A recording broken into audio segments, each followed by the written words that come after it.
พอได้ก้อนจากบ้านนี่กีฬาข้างลือ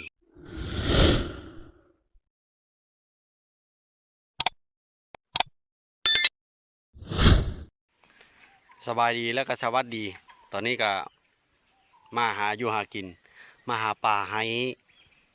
ในพันกองได้ทำนาทีตึกเหเอาไปกินตัวเทง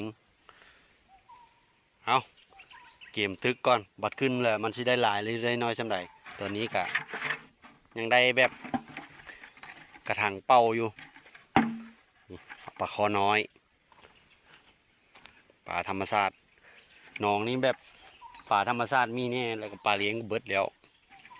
สิเคาะน้องเบิ่งมีแหนี่เอาลองเบิ่งมันสิมานบ่ขึ้นมาแต่ตึกแหโอ้เหมือนอะไรเติบแล้วก็นุ่งเครื่องแล้วก็คือย่างขึ้นมา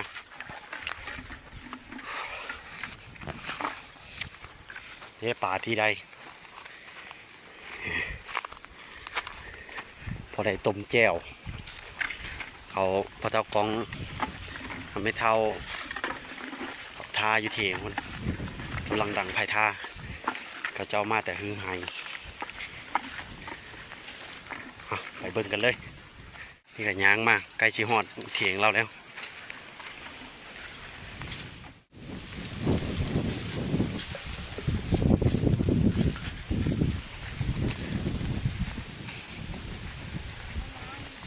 โอ้ไผ่กระลุกเนาะ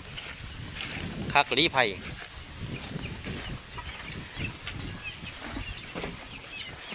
ข้าวปลานี่ยังทำเมียงเลย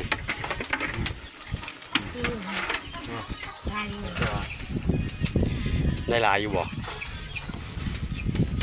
พวกไผ่กับลูกเนาะ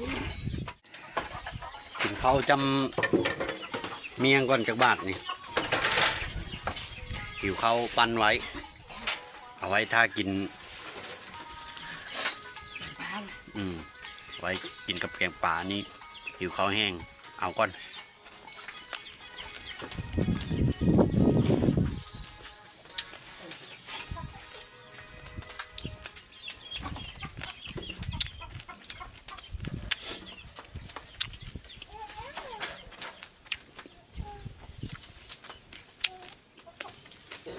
พาดับไม่เท่าแกงป่ามีลมพัดเนาะน้ำถึงไม่เริ่มน้ำทั้งเมืดโลดมันยังตายถึงน้สายงามำจำน้ำของเป็นใส่น้ำลาย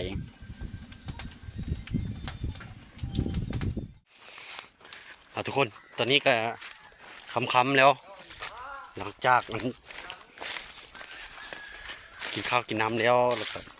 ค่ำๆมาหารอใส่แหวเห็นมันสิได้บ่เห็นกินมะโกย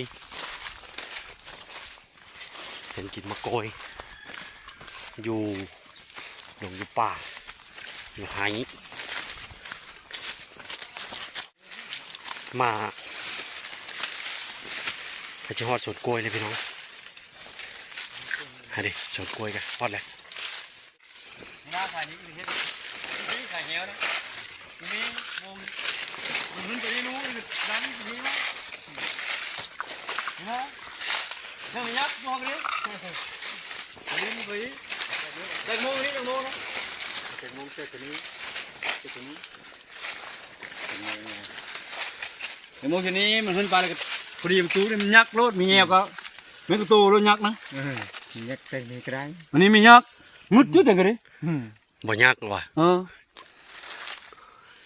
กูเกลือกูเกลือจะมัดเพิ่มอันนี้มันเน้นนะเพิ่มดกเพิ่มมัดตาปกปุยมันเน้นตึงเราตอนนี้ก็เห็ดแหวเห็นเป็นที่เรียบร้อย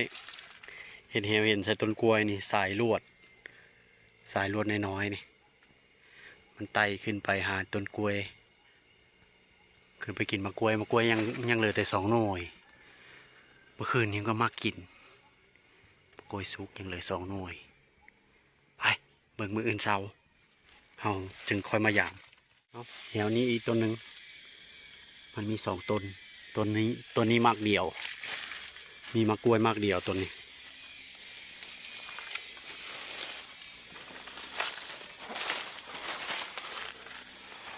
มีมะกล้วยมากเดียว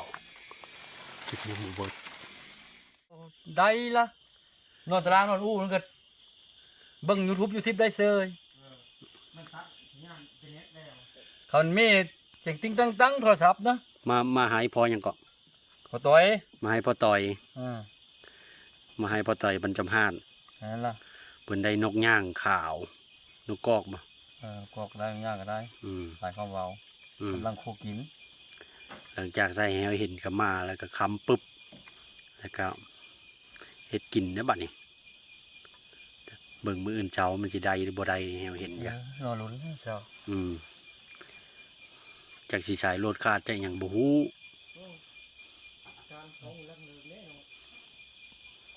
เจ้ากินมะม่วงปะ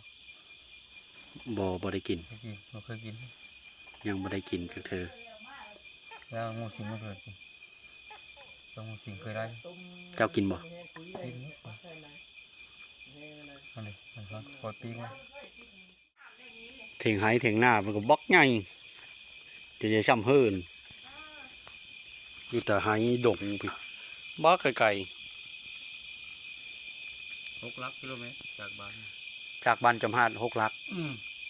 กลางประเทศก็6 ลัก ปีงย่างน่ะ ฮะ ปีง ปีนั้นเราเคยมานะปีเย็นโคก เบิ่งไปเบิ่งก่อน ยังเลย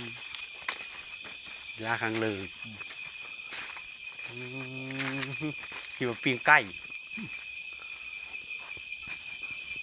โอ้ตกปูนาอีลาครั้งเลยบ่ตัวเป็นไงโอ้จักเม็ดนี่ 3 เมตรปลาย 3 เม็ดปลาย ประมาณ4 ลูก3 ลูกปลาย น้ำแห้ง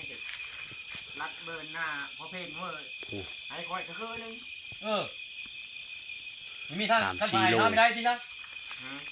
หน้าเพลงนะ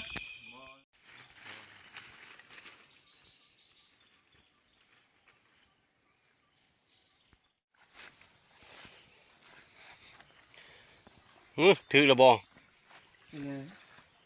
ไม่ถึงซื้อไม่ถึง บ่ถือ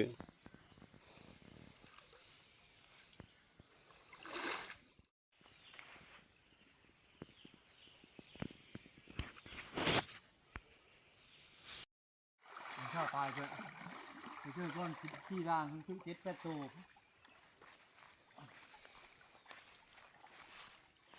เจ้าที่ร่างเด็ดเจ้าที่จะ5 ร่างนี่ก็ได้เบ้อทำกิน